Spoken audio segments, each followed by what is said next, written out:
Umaga pa lang naliligo na si Batman. Buti na lang si Batman naliligo. Yung amo hindi. Yan, 209. Gusto ng customer yung chicken niya, inihaw ha? Inihaw. Anong mga ilaw? Inihaw ba? Yung chicken niya, gusto niya. Inihaw. Oo. Meron yan.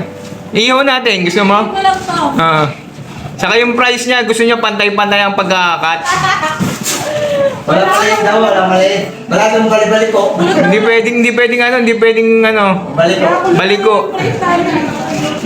Saka yung drinks daw, akin na lang daw. Wow. Ano ka favorite ni Lord? At dito guys, nagpatuloy ako sa aking biyahe. Isukan ako ng papuntang Eastwood ang deliver. Grabe ba? Umuulan na, Eastwood pa more. Tara, bayin natin ng Eastwood. Samahan nyo ako dito. So guys, nakita ko, nagulat ako, may train dito bigla. Akala ko nasa Japan na ako. Ba may mga ganito sa Japan? Nga lang sa atin, gawang Pinoy. Di gulong. Yun lang. Dito guys, pabalik na ako ng aming tambayan. Siyempre nagutom agad si Egon. Bibili tayo ng taco. Yun, lagyan natin ng maraming hot sauce. Sarap niya men, puro cheese. Nakakapaglaway yan.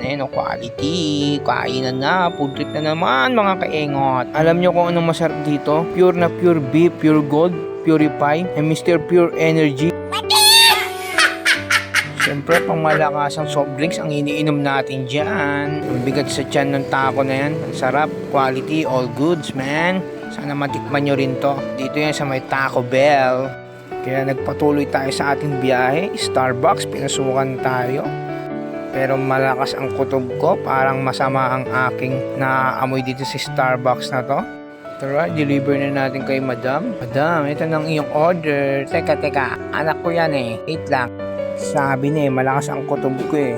Sabi niya malakas ang kutob ko dito sa Starbucks na deliver na to eh. Layo ng pinya, nasa loob ng circle. Pinabayaang nakatanga si Engot. Baka Engot yan. 15 minutes lang po ang aming waiting time sa mga deliveries.